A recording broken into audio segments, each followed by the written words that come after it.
Okay, so following the footstep of Claude, it is now possible to export the memory from other AI tools into Copilot. So if you're using Copilot a lot and maybe you are using many Microsoft products, then I think it is no-brainer to start using this AI tool.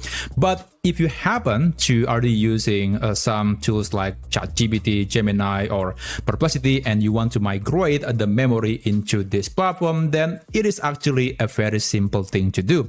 So first, you can navigate to copilot.microsoft.com, and then you can click your profile, and let's navigate to memory. And then here, make sure that this setting that says personalization and memory is enabled. And after that, there is a section that says add or import memory. You can open it. And this is the prompt that you can use on other AI platforms like Gemini, ChatGPT, Claude, Perplexity, and Quen, and perhaps many others. And basically the prompt will ask the AI tool, the AI model, to extract or tell the user about the memory, about the thing that it has saved from the whole conversation that the user had with that model.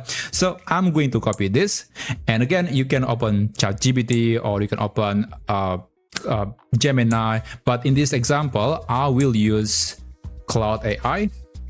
So I'm going to just send the message. Now, perhaps one detail that you should not miss is please make sure that you are using the thinking variation or the reasoning variation of the model, because in some AI tools, especially in ChatGPT, if you're using the auto mode or the fast mode, there is a good chance that the request will be rejected by AI. And I think that's kind of reasonable. I think AI companies, they have the incentive to keep people stay in their platform. But we are going to use the prompt, and we're going to use the thinking variation to make sure that we will get the correct output. Okay, so this is going to be the prompt. I'm going to send the message. I'm using Sonnet 4.6 with the reasoning or thinking capability enabled, and just wait until AI will give you the answer based on the preview chat, based on everything that it has saved from your whole conversation with the AI tool.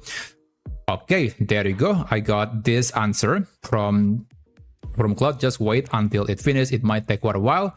And after that, you might copy the answer. And in some cases, you can even download the document as a .md format. But in this case, I can just copy it as a regular text. And let's go back to Copilot. Now, after that, you can paste the response right here. Or again, you can also just upload the document that might be provided by the other AI tool. You can also add your info, your links. Those can be added as well manually. Now, after that, I'm going to click save. And I guess we are going to do some testing first. So previously, I have asked AI Copilot to tell me about what is my favorite phone brand. Oh, sorry, this one. So do you know what is my favorite phone brand? And it has no idea because I never told AI in Copilot about my favorite phone brand. But in this case, in Claude knows exactly the phone brand that I like the most. And let's see if Copilot now possesses that knowledge. Okay, let me just go back again. And this is just the summary. I guess I'm going to click save. And there you go. I'm going to close this and I will send the same query. All right, let me just copy and paste. Oh, where is that?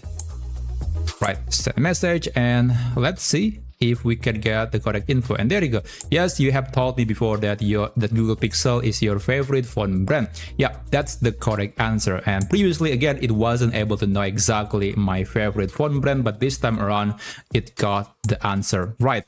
But how about the M365 service or Microsoft 365? Because after all, it is part of Microsoft Copilot. Well, let me just perhaps start a new chat, and I guess I'm going to refresh the page and let's see if the memory in Copilot and M365 is connected. So I'll send the same query again and let's see if we can get a more consistent answer. All right, just wait. Okay, well, I couldn't find anything. Well, no surprise, because M365 and Copilot are not exactly connected well. There are some similarities, there are a few things that you can share together, but in this case, as you can see, I think they have individual memory or exclusive memory, so the knowledge in Copilot does not transfer to M365. So that's one detail that you need to know when you're considering to switch from other AI tools to Copilot. And yeah, just you need to know that it's not exactly sharing the memory into M365. So I hope you learned something from this video, and if you want to see other things that you can use from many amazing AI tools out there, and maybe you want to know exactly a few cool things that you can implement with various AI tools, then perhaps you can check out this video up here, and I'll see you there.